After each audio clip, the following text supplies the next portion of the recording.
Welcome back to the True Geordie podcast. Today's guest is Richard.grannon. I did say that right, didn't I? You did, yeah. You got a background in psychology. Yes, sir. And pivoted specifically in narcissism and narcissists.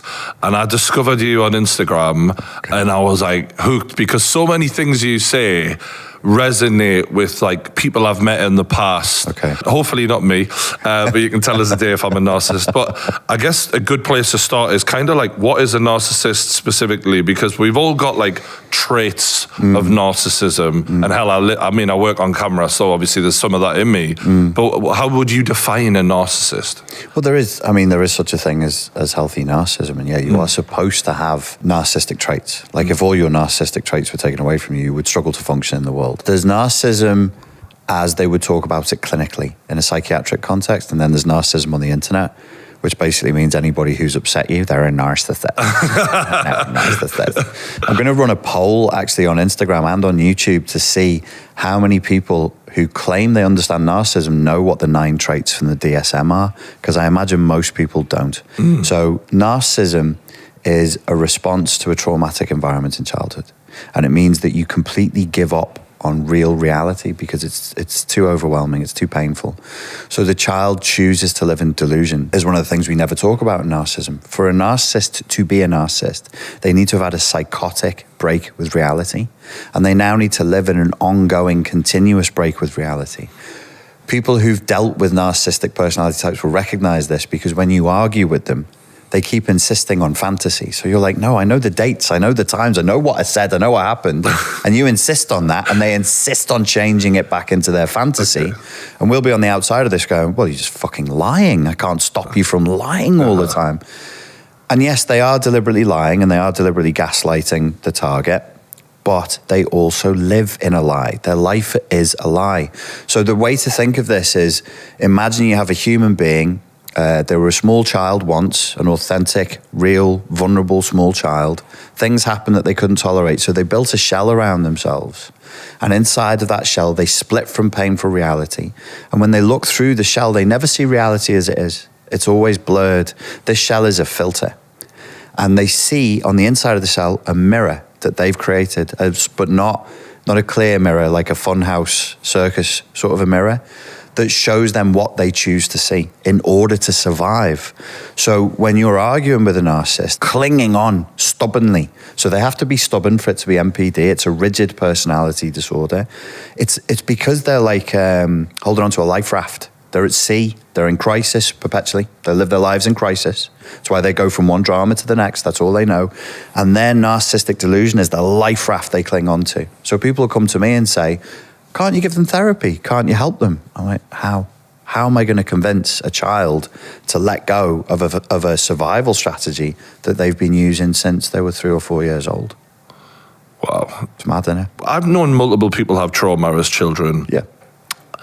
And a lot of them still live in the real world. A lot of them accept that trauma. A lot of them, eventually try and heal from it and stare it, in the face. I guess I wondered why these personality types pick this fake reality. Well, I can give you an answer that's... Is it a choice even? I don't know. Choice is a difficult word. So now we're into the badlands of not just psychiatry, but psychoanalytic theory. We got to go to Freud, we got to go Jung, to make it easy for people watching so that they can walk away with something. Like anybody who's teaching psychoanalytic theory would have a shit fit if they heard me say this. But broadly speaking, you have like a black sheep in the family. They can't do right for doing wrong. So if you're the black sheep, it doesn't matter what you do, you can't do right for doing wrong. Then you have golden child. They can't do wrong for doing right. So you could have like a brother and a sister raised together, or 2 brothers in the same environment.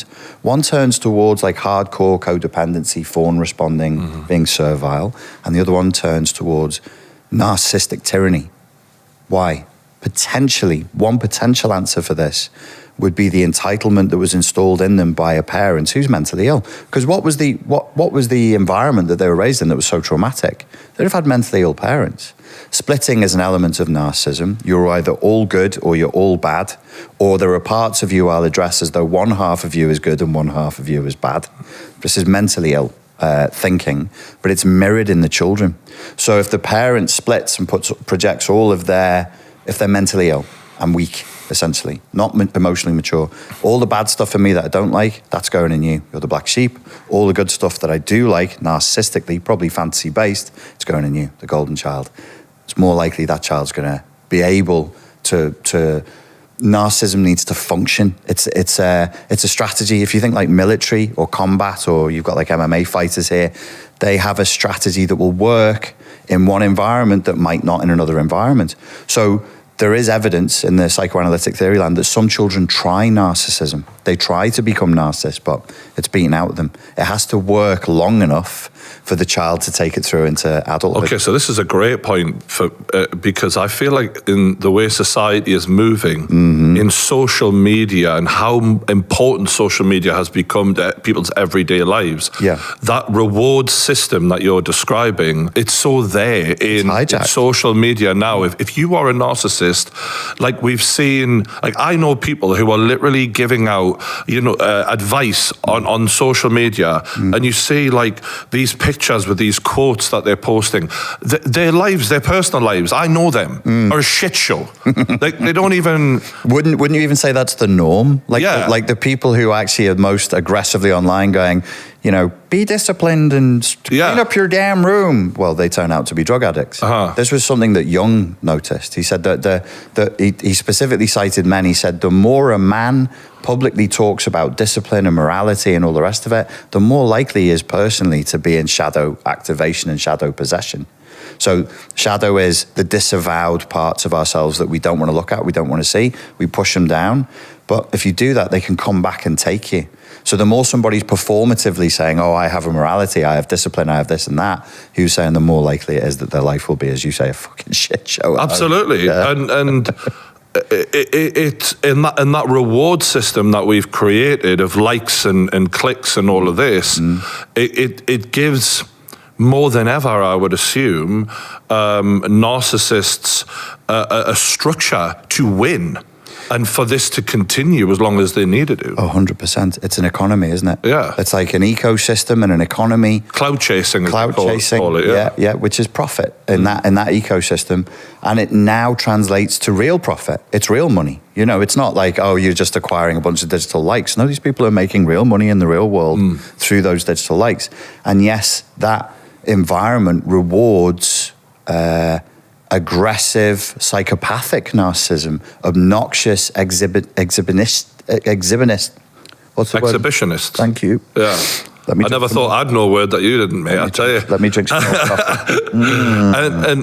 And going off, look, there's the extreme examples like Andrew Tate, for example, who, shouts about old ways of living your life and men should be men, and meanwhile this man is literally a pimp out here pimping out girls on a webcam, which is the complete opposite of the morality that he, like the hypocrisy within these people, it's rife, and Tate is an extreme example, but I know people who are a lot cleverer than Tate is at disguising it, and they boast about, they're great businessmen and they've achieved this, that, and the other. And the reality is, like, as someone who's in the know, I know that these people who claim to be this, that, and the other, they're talking shit. Yeah. And the actions of what because they're clutching at trying to get these clicks, these likes, and this reward system, like people with real fulfillment and self-worth, they don't really give a shit about all that. No. Well, real fulfillment and self-worth is of no use to that economy. So in a sense, like what I've been railing against for a while, my little soapbox, is consumer capitalism. And honestly, real love, authenticity, and vulnerability is the enemy of consumer capitalism and is the enemy of the social media platforms. If you're in love with your girlfriend, you can have an amazing dopamine-releasing, serotonin-releasing day by taking a walk along the canal here and going and having a fucking sandwich in a little shop. That's useless to me. I want you on my platforms. I want you striving, hurting, anxious that you're not getting likes, envious of others, aggressively competing with others. That's useful to me. Also, you won't buy anything.